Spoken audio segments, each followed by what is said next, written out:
We are living in the century of change, but if future generations are to remember us more with gratitude than with sorrow, we must achieve more than just the miracles of technology. We must also leave them a glimpse of the world as God really made it, and not just as it looked when we got through with it. I'm Alan Emtage. Hope is real, and I share hope. Welcome to I Share Hope, the podcast where world leaders share their real stories of hope and how you can use actionable hope to start changing your life today. And now, here's your host, Chris Williams. Alan? Yeah, hey Chris. Man, how you doing? Good, how are you doing? I'm doing great. Thank you for your time today. I really appreciate it. No problem. So, let me make sure I get the name right. Okay. So, Alan, is it Emtage, or how do you say your last name? Emtage is fine. How would you say it? No, it depends on where you are. If I'm in Canada, it's Emtage because they pronounce it as the French would. Okay. Otherwise, it's Emtage. It's fine. Okay. We'll go with Emtage because we're not in Canada. Right. Okay, so you probably got the show notes and the interview 101 document that has the 5 questions. All right, good. So, as you know, the show is really yours to do with as you want. I'll ask the 5 questions and I'll kind of explain the rules again once we start recording. Okay. And you just answer the questions however you want. A lot of people get into personal stories and they get into, what really means something to them. And man, this is your deal. You make it what you want, and I'll just keep it moving and guide you through it. And okay, cool. Other than that, hold on one second. Yeah. I just realized that my I don't have enough power. There we go. All right, got power. Man, you look like you're sitting on a boat with that stuff behind you. It's the quietest. They're doing work across the street, so this is the quietest room in the house at the moment. Too bad you're not on a boat. That sounds even better. Yeah, it's full of these things. Hey, well, if I look down, I'm not texting. I'm making show notes here on my iPhone so I can keep up with audio points and where the interview starts and stops. And if you say awesome quotes, like I'm sure everybody says something really cool, then I want to make sure I write it down so I don't forget. All right. So you can hear me good? You're still happy? Yeah, I'm good. All right.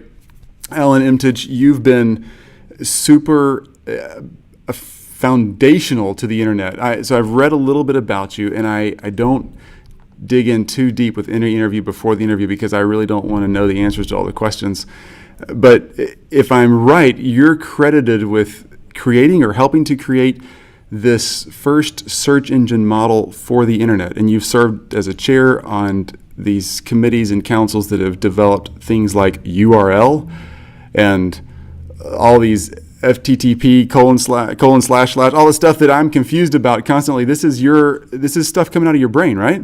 Yeah, that was all of those things. Yeah, I came up with the first search engine, what's considered the first search engine, internet-based search engine. Of course, there were things that could search through text before that, but this was the first system that allowed you to basically discover, build an index of things that you could find on the internet. So that most people consider, what Google does in the very large scale, and Bing and Yahoo and all the other search engines. This was the prototype for all of those things. Yeah. Wow. So are they still using that basic platform underneath their engines today? Well, they're using the same techniques that we developed, but they're not. There are many. This is the great grandfather of all the search engines. But the same basic technology is still used. They go out, gather the information, make an index, and allow you to search it. That's the basic mechanism. So. That's complicated enough for me, and I'm impressed for sure. So you're now with, is it Medialis? Medialis. And tell me a little more about what you do and what Medialis does. Well, Medialis for a long time was we built sort of big sophisticated websites, and that has become less of a market nowadays because a lot of the functions that you would have been hand crafted in the past you can buy off the shelf now. I mean, a lot of that stuff has been commoditized. So we've sort of shifted our focus somewhat, and we now use our technology to invest in startups. Wow. So we use our, we have between the technologists and the dog, between the technologists that we have here, we have, a good, I don't know, maybe 70, 80 years of experience in technology. So we use that to companies come to us, and there's a serious lack of technologies out there nowadays. It's very specialized skill, and takes a long time to really get up to speed. And so they come to us with ideas, and we can then choose to invest in their companies with our technical knowledge, and that we use that as part of our investment for the company. That's really awesome. That really is. I've been involved in a few startups along the way, and boy, having somebody who's willing to share resources like that, even if, some people put in cash, some people put in time, but those critical skills and the resources are just expensive to come by, and that's a really great service. Yeah, we're doing it to we get equity in the company in return, but it's always, with a startup, it's always a crapshoot. You never know what's going to happen. I've definitely done my fair share of failing in startups too. All right, man. Well, you know how this works. So we ask 1,000 people around the globe these 5 questions about hope. And you're from Barbados. Are you there now? Where are you at now? I am currently in Provincetown in Cape Cod. Oh, nice. Yeah. That's a beautiful place. Yeah, it's. I spend 6 months of the year here and 6 months in Barbados. That's great.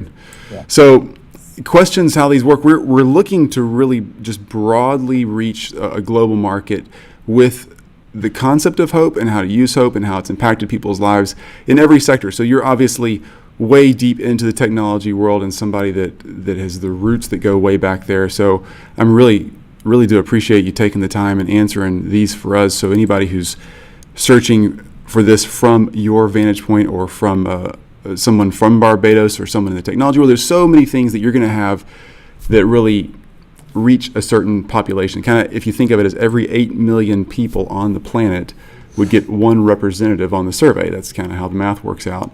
Right. So you are the one for the 8 million IT people out there. How about that? I don't know about that, but you should interview Elon Musk if you really want to do that. So and I'll definitely give it a try. Don't worry. Yeah. All right. So question 1, and you go wherever you want to on these answers, and I appreciate again just any input you have. We have a lot to learn. So question 1. What is your favorite quote about hope, or your definition of hope? Well, actually, when I saw this, I was really wondering what I would use for that, and then I realized that I have one that I use all the time, because it's the signature. People don't tend to do this much anymore. It's an old habit of mine, is to put a signature on the bottom of emails, and it's just a standard template that goes on the bottom of every email that I have, and I thought, this is the one that resonates. Initially, it doesn't necessarily sound like hope, but I'll explain. So the quote is actually from Lyndon B. Johnson, and I believe I first saw it on a visit to Bryce National Park, which is one of the most beautiful places I've ever been in the United States. It's just spectacular, and an inspiration for hope, because it is just so beautiful. But I believe I saw it first on a plaque there, and I thought it was from there, but I did a little research through Google, of course, and came up with the fact that it was actually first said when President Johnston, September 21st, 1965, and he was opening the Assateague Island Seashore National Park. And the quote is, "We are living in the century of change, but if future generations are to remember us more with gratitude than with sorrow, we must achieve more than just the miracles of technology. We must also leave them a glimpse of the world as God really made it, and not just as it looked when we got through with it." And that really resonates with me, even though I'm an atheist. There are other versions of the quote that says the glimpse of the world as it was created, but so on. And it's, for me, that is it's a call for hope. It's a call to say, we don't have to trash everything around us. We can live in a more hopeful way. We can live in a way that that preserves both the technology, keeps our technology developing, and yet preserve the environment and this is an amazing world that we live in. And it is a call to hope that we can achieve that. So that's my angle on it. It's maybe not in itself a hopeful statement, but I think it's a call for hope. I think that's a great definition and a great call for hope. And it doesn't have to be a definition, but a focus and a target to hope. A great idea. Great quote. So tell me, who's shared the most hope with you? If that's kind of where you're going with hope, who's been that giver of hope for you? I think the person that probably inspired me most for hope was somebody who was, I knew since I was born, until she passed away several years ago, which is my mother's aunt. Now, my mother's mother died when she was 6 years old, and she had 3 sisters. My mother had 3 sisters, and at the time, and they were, left with motherless, and so her father's sisters basically took over helping raise these 4 kids, and they were very intelligent women. They were very powerful women, and they had it started. I don't think anybody planned this, but each one of them took one of the kids as their primary focus. So there was a bunch of mothers, basically, surrogate mothers, and each one had their own mother. And the one that my mother had was a woman. Her name was Constance. We called her Connie, Auntie Connie, and she was a teacher, a headmistress, a principal, headmistress in the British way of saying. Sorry, I'm going to silence all my devices. And she was the person that would wake me up at 5 o'clock in the morning to see the comics.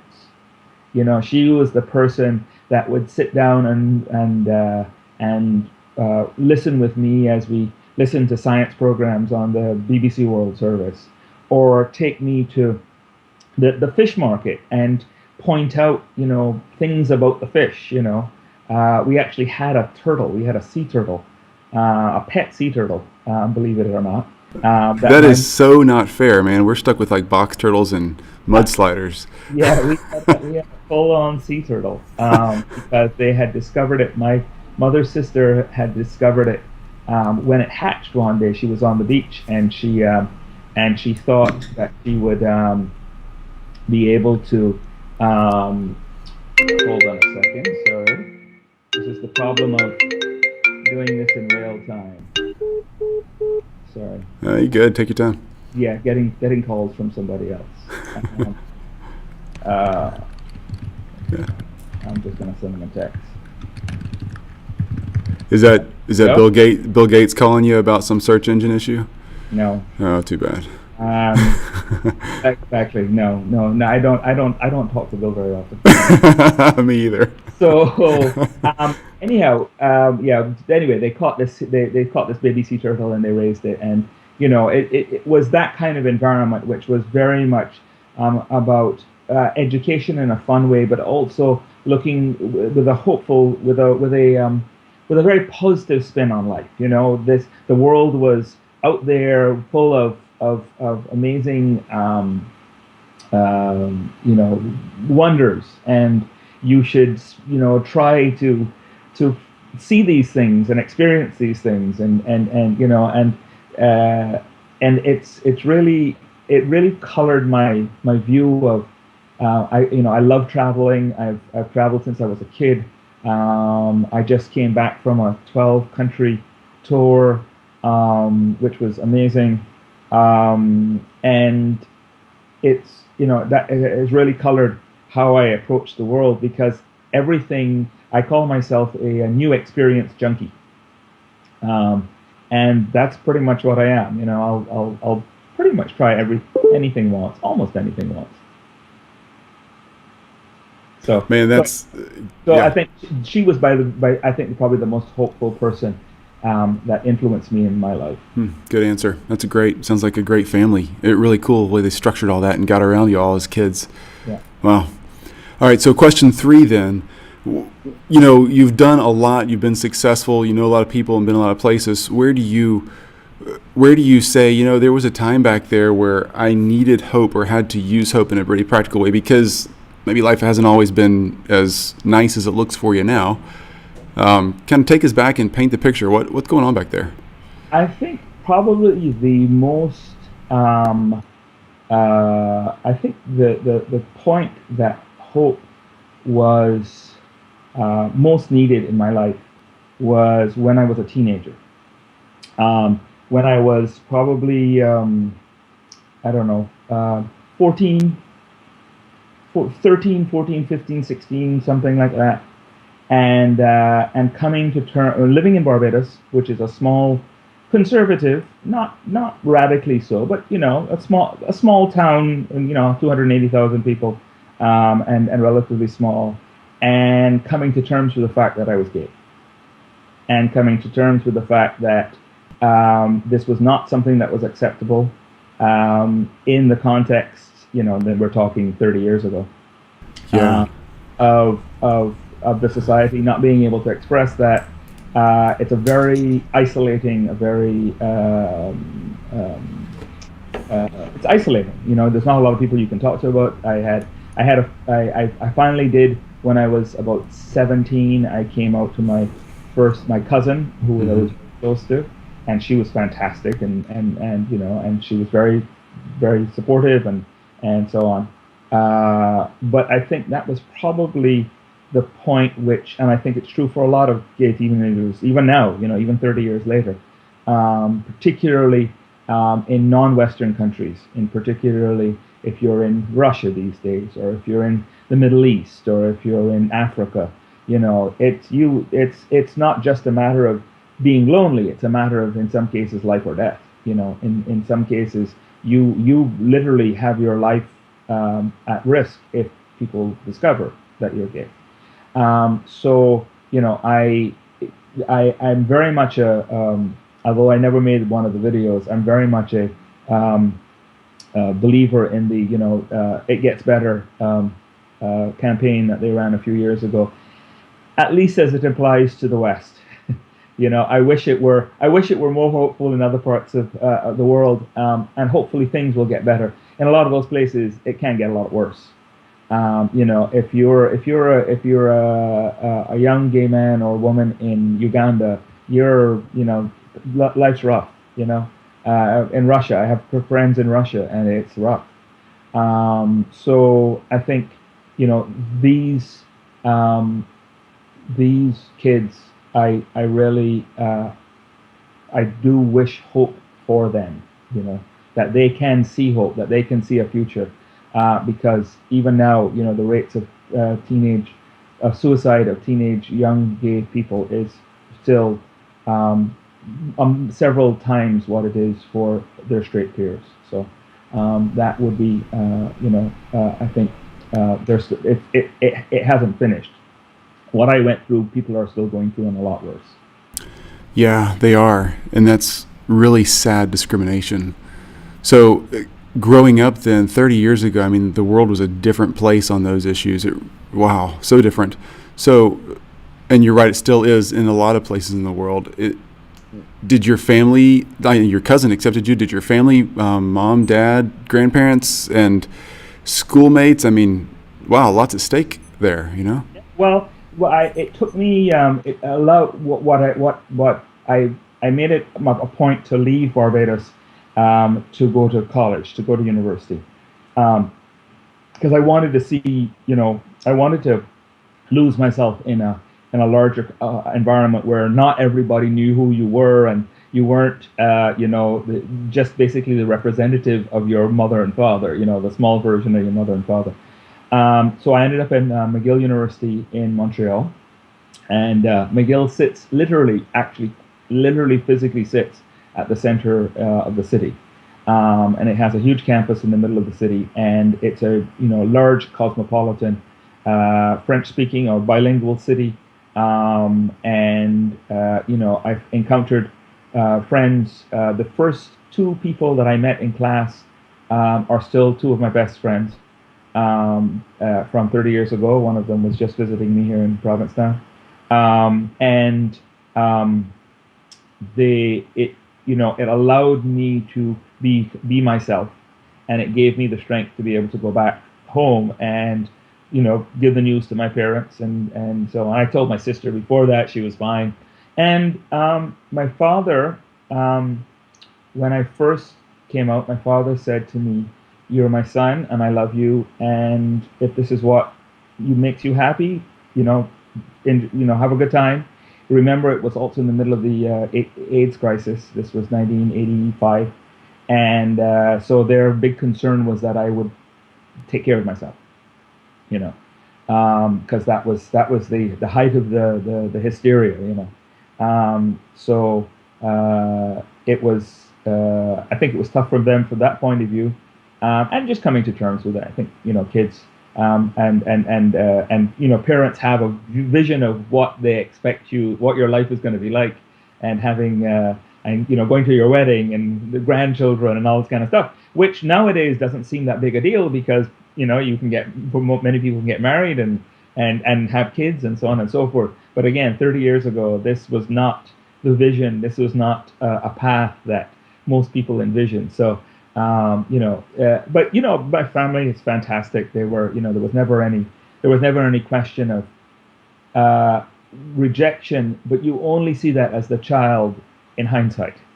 You always imagine what the worst possible scenario can be and try to prepare for that, rather than what the best scenario is be. So from that point of view, I tend to be a bit of a realist rather than an optimist. But yeah, I understand. Great story. So question 4 then, with the background you have, got a great definition of hope and a great quote towards hope, an aunt who just invested so well in you, and a story that you've lived through and come out more hopeful. How are you sharing hope today? That's question 4. What are you doing around your world? One of the things that I do every day, and this is kind of a mixed bag, because it's not all going to be hopeful, but I think most of it is hopeful. Is that I tend to use Facebook as a blog, and I publish anywhere between 10 and 15 stories that I've discovered on the web, and it can be anything. It can be politics, it can be religion, it can be science. There's a lot of science stuff, computer stuff, pretty much anything that catches my interest.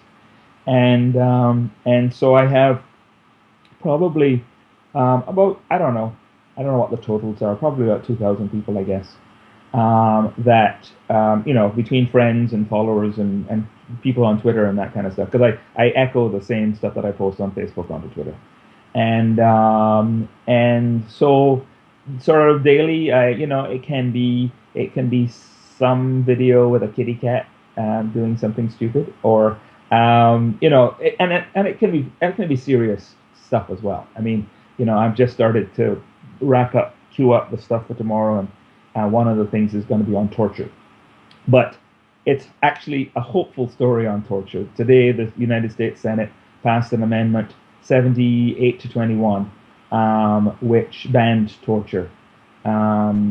Which is amazing. It shouldn't need to be done, but the fact that there are 78 senators that are willing, in an environment of fear that we have been living in for now, a good 15 years, that they stand up there and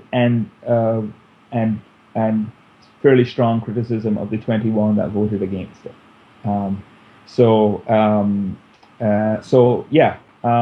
That, I think that in a nutshell, I try to explore the world around us. A lot of it is about. I have certain themes that I keep coming back to. The robot revolution is one of the ones that I talk about all the time. The upcoming, the massive changes in automation that are happening right now, and that a lot of people don't realize just how fundamentally changed our society is going to be by these technology developments, and people have a very bad track record of foreseeing how rapidly technology increases. We are on an upward curve, and it's an exponential curve, and we keep trying to extrapolate, from our history what the future is going to be like, and you can't do that when things are increasing exponentially. We really have no idea the changes that are about to hit us. And I'm not talking 20 or 30 years. I'm talking in 5 years. I'm talking in 3 years. This stuff is going to radically shift, reconfigure our society in ways that we have only barely the inklings of what is going to happen. I think it's going to be a rough transition. I think the potential for it being really good on the other side is high, I hope. But I think we're in for a lot of disruption, and what people and that will be what people make of it. Some people will do well, some people will not. Yeah, I think you're right. But I think it's going to be nothing compared to what our grandparents think of what are the changes that our grandparents saw, through World War II, then the moon shot, and then computers, television, the Concorde, all of this kind of stuff. And when you think what comes next makes that pale in comparison, it's going to be an interesting ride. It's exciting. It's also a little scary. Yeah. But all together, yeah. That's a great, well thought through and simple way to share hope. I haven't heard anybody say it the way you said. So you just gave a Facebook example of being intentional about what you're searching for, what you're engaged in, where your interests are personally, and then sharing those things to help people look forward and be involved in issues and be involved in what's coming or what they can do. It doesn't take long to find something that's forward thinking and getting people motivated the right way, and just share it on social media. Mm-hmm. A lot of people think, I have to go out and volunteer 10 hours a week or give this, but there's simple ways to share. That's a great idea. Absolutely. And the amazing thing is, I have a core group of probably 10 or 15 people who daily respond to the things that I post, and I encourage discussion. All of my posts are public, so anybody can follow me on Facebook. And yeah, so Facebook and Twitter handles, let me have them. What are they? Facebook is Alan.Emtage. Okay. And Twitter is Alan Emtage, one word. Okay, so Alan.Emtage or Alan Emtage. So it's ALANEMTAGE. A dot between the two if it's, which one? Facebook. Okay. And one solid word, Alan Emtage, if it's Twitter. Yep. Perfect. Okay, question 5 then. Mm-hmm. Simple ways that I can begin sharing hope today. So I'm not well known. I didn't create a search engine that helped billions of people. I haven't done some of those things. But for me and the other listeners in 40 plus countries now, how can we start sharing hope or growing in hope today? Oh, I think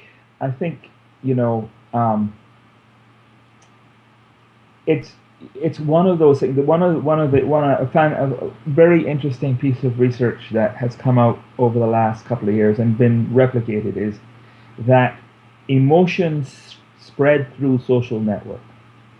That people that you don't even know, right? Because you don't know them directly, they're friends of friends. I mean, this is a third level, up to 3 people away, can affect your mood. And that's an amazing, we're social animals. At the end of the day, I keep telling people we're all chimpanzees, right? We're social animals. Our entire psyche is built around socialization, right? And living in groups and cooperating and all that kind of stuff. And what they've found is that good moods and bad moods both transmit through social networks. And that you can choose to be, and I'm not saying that this is not to say that people who are depressed or anxious or whatever choose to be that way. That is not what I'm saying. But I'm saying that you can, if you are in a good enough place, if you are, create a inner emotional life, if you are lucky enough to make that a positive emotional experience, that you can, that affects not only the people that are directly around you, but their friends and their friends as well, right? And so realize that you have a much stronger influence, particularly if you are a leader, particularly if you're one of those people who has, the group of friends, who's the one that organizes people and gets the dinners together or organizes the vacations, or if you're one of those people, your personal mood transmits through your entire social network. And it doesn't mean that you have to, join a volunteer group. I mean, great. If you want to go help puppies, go help puppies. I think puppies are wonderful. But if you can do it on a personal level and affect, if you have 15 friends and each one of them has 15 friends and each one of them has 15 friends, you're pretty soon talking about, a couple hundred people.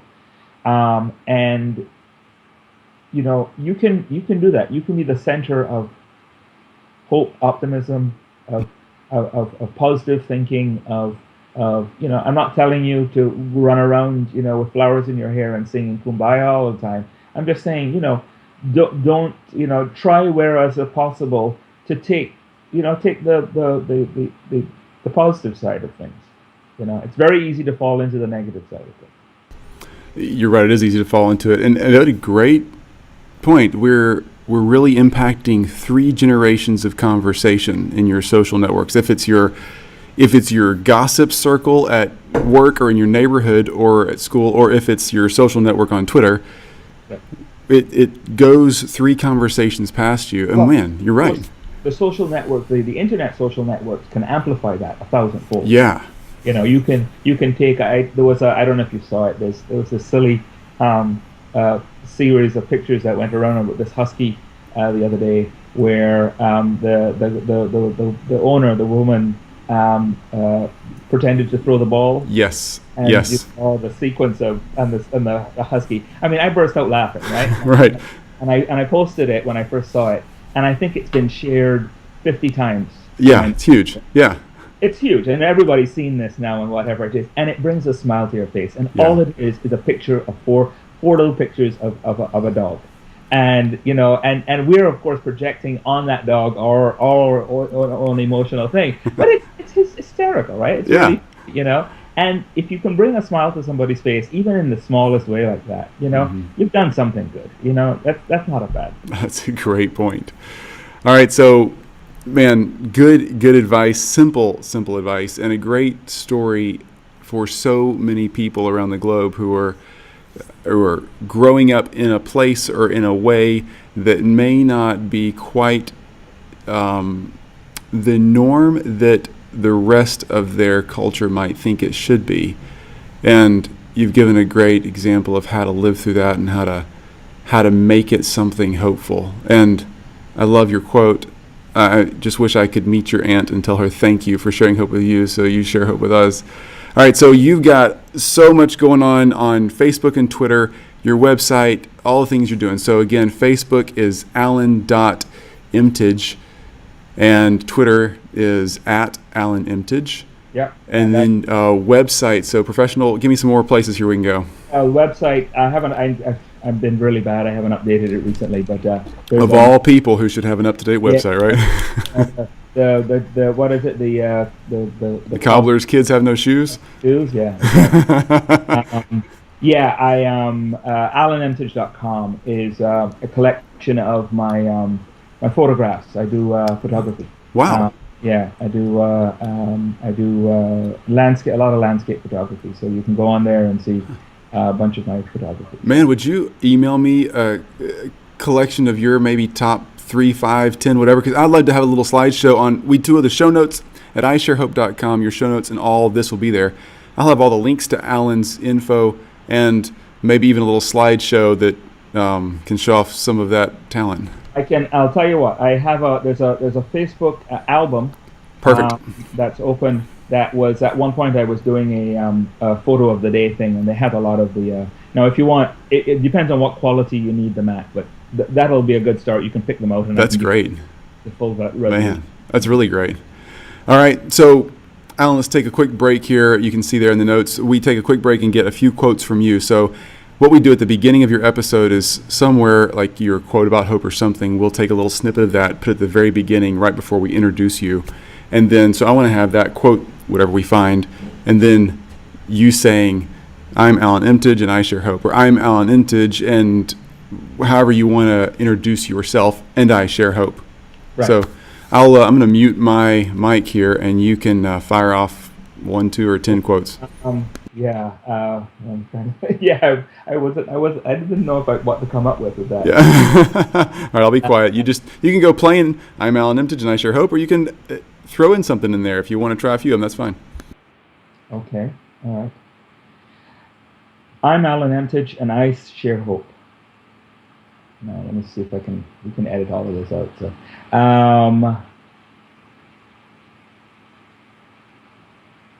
yeah. I'm Alan Emtage. Hope is real, and I share hope. I'm Alan Emtage. Have hope, and I share hope. Those are great. I love them all, but I especially like that middle one. That's really good. Okay. Wow. Now, can you tell me something? What's the background on this? What's the source of this? Yeah. So here's how this works. So I was just recovering from I have an abusive past, abusive dad, and going through a lot of counseling, kind of finding myself, definitely suicidal about 10 years ago, and had struggled with that since I was an early teen. And had no idea what was causing me to just not be able to function at work, and family starting to melt down and all this stuff going on. My wife really finally convinced me to go to counseling, and within like 5 minutes of just starting at the beginning and tell me your story, like the counselor would say, the guy's like, okay, stop right there, So not that everything's about your past, and you can't blame everything on somebody who hurt you in the past. But it set me on a journey of regaining my heart. And the hardest part of that for me has not been breaking cycles of addiction or trying to work through, tendencies towards suicide or whatever. The hardest part has been regaining hope and just finding a reason that it actually matters. And so that's kind of been the hardest thing long term. So for me, it was a journey of finding people I could reference and say, now that person's come through something tough, so I probably can too. And then as I started collecting these stories, people started saying, man, you need to share these with somebody else. And long story short, it turned into actually recording them and then pushing them out via podcast. It's simple as that. And this is as complicated as it gets. Okay. Cool. Really simple, but people like you have been so gracious to share your time and hope with me, and now just thousands of others. I'm amazed that people are out there needing hope like I am. I thought I was the only one for a while there. Absolutely. Yeah. Absolutely. All right. So how did you guys find me, by the way? I'm just out of curiosity. Yeah, so again, this 1,000 people all around the world, we started looking in the Caribbean area, and then looking in technology, looking in those kind of different, and your name started crossing paths a couple of ways. We thought, man, this guy's a leader, and he's from a great part of the world that we all love to go on vacation to, and so we figured it'd be worth a shot, and I'm really glad you said yes. All right, a few random questions here that I've just jotted down. So give it 30, 60-second answers if you can, because I got 4 or 5 here. Okay. How in the world, so most people that are on this thing reference some sort of religious belief, meaning a faith in God of some sort. Not many people come from it from an atheistic standpoint. I think that's really fascinating. So as an atheist, you have hope, and a lot of people with a religious background, no matter what religion they come from, say, oh, well, an atheist can't have hope. Just explain that. You really do have hope. Oh my God. Yeah. I mean, I don't think for me, those things aren't connected at all. I find religion fascinating, but I'm not a believer. For me, I look at the universe with wonder. I mean, I look at the universe with awe, and that is, there's nothing more awe-inspiring for me than to lie on my back on a warm summer's night and to look into a dark sky and think that every one of those things that points of light is a star with, maybe with planets and other beings, and as far as the eye can see, as far as we can see back, the billions and trillions of galaxies and stars, and it just amazes me and it fills me with wonder. And wonder is a form of hope. I mean, wonder is if you can be awed by that kind of stuff, you're looking out there saying, oh my, good Lord, what could I find? What amazing thing. The Earth alone is an amazing thing. Can you imagine what 1,000 of them would be? Yeah. That's, Yeah. Awesome. Or that's great. Okay, then you've got Barbados. I mean, wow, really? So you're from vacation land? Is it? Yeah. Did you grow up surfing, or did you grow up in a regular house? Yeah, no, I spent a lot of time. A lot of my buddies surf. I did. I preferred boogie boarding than longboard. Awesome. So I did. Yeah, but I spent. I used to sleep on the beach and get up early in the morning and go in the water when the surf was up and that kind of stuff. Yeah, I did all that stuff. Yeah. Yeah, it's a great place. Listen, it's a wonderful place to grow up. It's a wonderful place. It's safe, and it has a great education system, and everybody knows everybody else. It's a wonderful place to grow up, and I would if I had kids, I'd want them to grow up there as well. I had a particular set of circumstances that made it isolating for me, but it doesn't. For a lot of people, that's not the case. So it's a lot. All right. It's warm. Yeah, it is. It is nice. Robots. So. Great comments there. I'm fascinated by that direction as well. Coolest concept or idea you see out there on the future? If you just say, wow, that's something fun, what's out there? Oh, I'm not even sure. Oh, there's so many things. Okay. The thing that really gets me going, and even though it's been superseded subsequently, but I don't know if you've ever heard of IBM's Watson. Watson was the thing that won Jeopardy. Yeah, the Jeopardy thing, yeah. Yeah. Well, they're now applying it to all kinds of fields and medicine and that kind of stuff. And, the idea that you could have a computer program that is quote-unquote smart enough, that you could feed it all the information that you ever knew about a disease, and that in the future, it's not quite there yet, but in the future, it can then sit down and really, go through 2,000 medical papers and tell you what the best, invent new treatments and invent cures for diseases and invent, in a way that no one human being ever could, because we could never absorb that amount of information. That kind of artificial intelligence is just awe-inspiring. It is. That's a great point. All right, and 12-country tour? Yeah. What was your favorite spot? Just pick one. It's hard to do. Yeah. The world's an amazing place, isn't it? It's got to be Barcelona. Ah. Got to be Barcelona. I mean, it was an amazing trip, and it's a whole story in its own right, and it's all documented on Facebook. But it's Barcelona. Oh, it's just it's the perfect city as far as I'm concerned. It's perfect. It's everything that I would want in a place to live. This place has. It is the food, the people, the art, the architecture.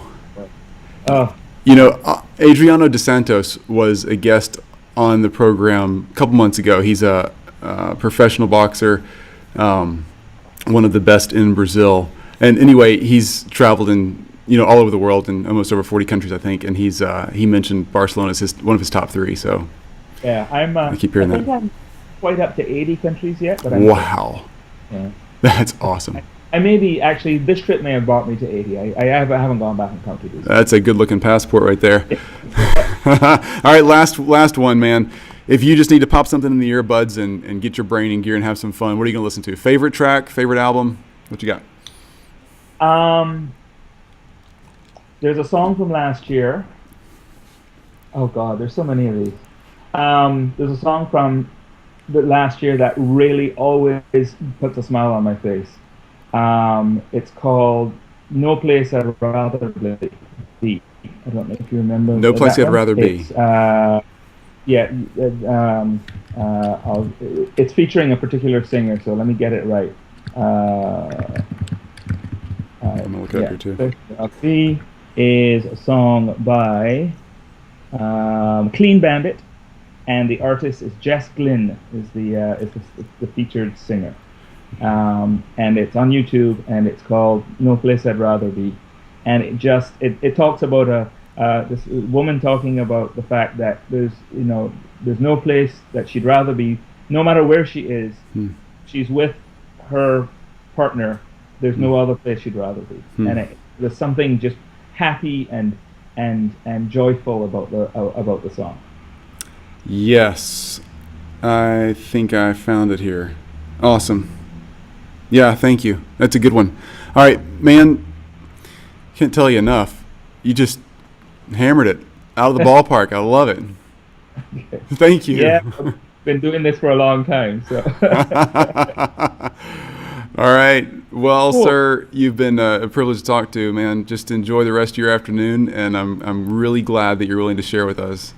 Yeah. I'll give you a little one person. I'll tell you somebody that you need to put on your list. Yeah. And he's here, actually. He's visiting me right now. Look up Sir Robin Knox Johnston. Okay. I'll hold on. I'll type that for you. Hold on a second. Sir Robin Knox Johnson. Johnston. Johnston. Okay. Hold on. Let me. Where the hell is the damn? They keep changing this. Oh, there it is. Yeah, the Skype message thing. Sir Robin Knox.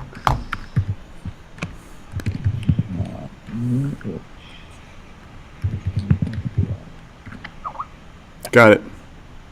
Robin is actually visiting me right now. Yeah. Robin is I'm going to tell him that I said him now. He is the world's first non-stop solo circumnavigator. No way. Okay. Wow. And Robin is 76 years old. He's one of the most positive people you'll ever meet. Amazing person. And he's been staying with me for a couple of days. The other person to put on the list, although this might be harder to do actually because he's kind of shy, but is Dilip, who is also staying with me. Dilip is the first Indian solo circumnavigator of the world. They are. I spent my 50th birthday with Robin sailing. Robin had just sailed from France to Guadeloupe. Wow. Single-handedly, solo, for a race at 75 years old. Now imagine.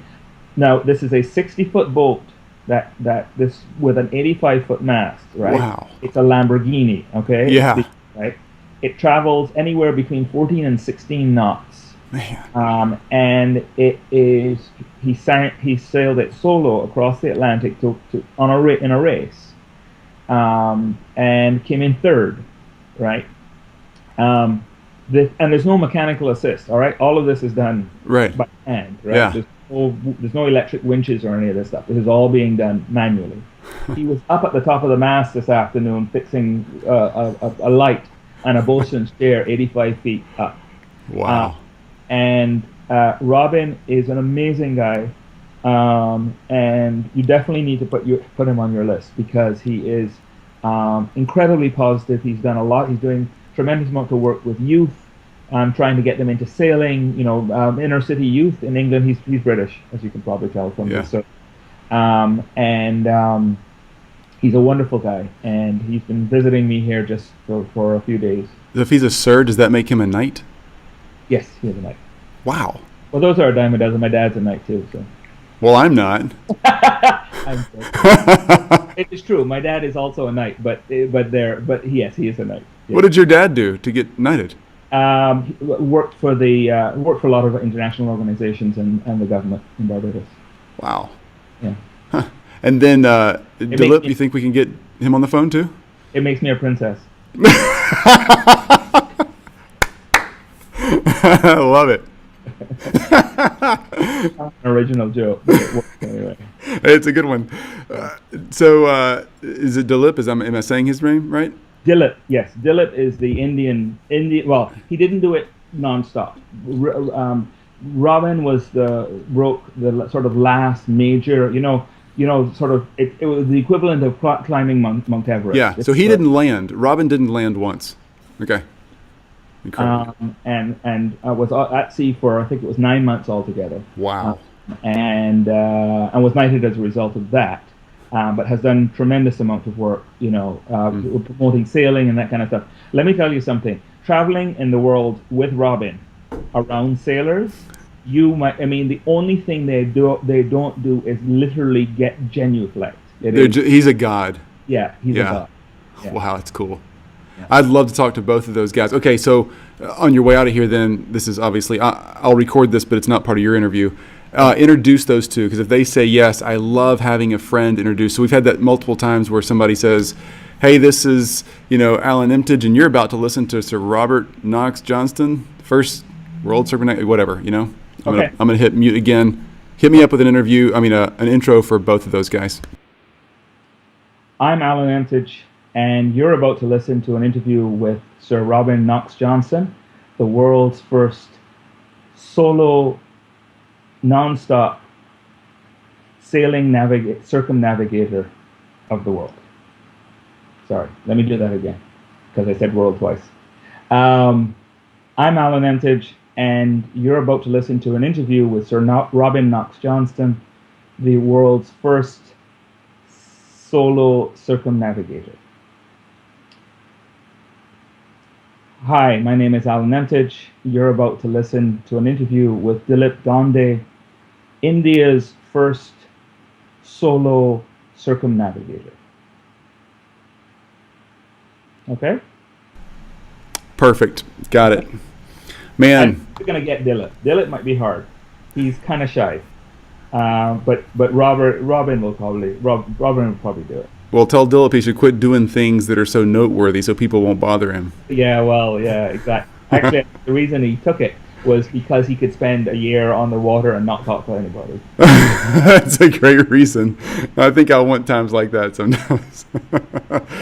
Awesome. Well, it's been great. Man, can't thanks enough. Alan Emtage, wonderful conversation. Keep doing what you're doing, and I hope to talk again soon. Cool, no problem. Where are you, Chris? Memphis, Tennessee right now. Okay. Is that where you live? Yeah, I live here, and kind of business is based here. A couple of entrepreneurial ventures that we started, and it gives me enough freedom and time to catch up with people like you and actually be the lucky guy who gets to talk. You don't sound like you're from there.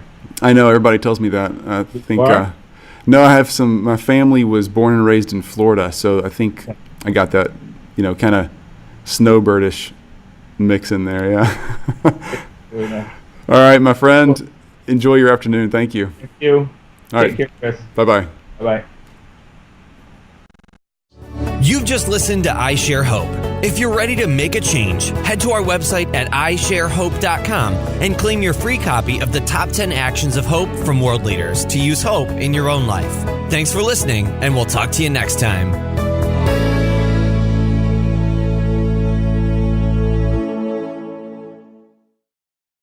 Been super foundational to the internet. So I've read a little bit about you, and I don't dig in too deep with any interview before the interview because I really don't want to know the answers to all the questions.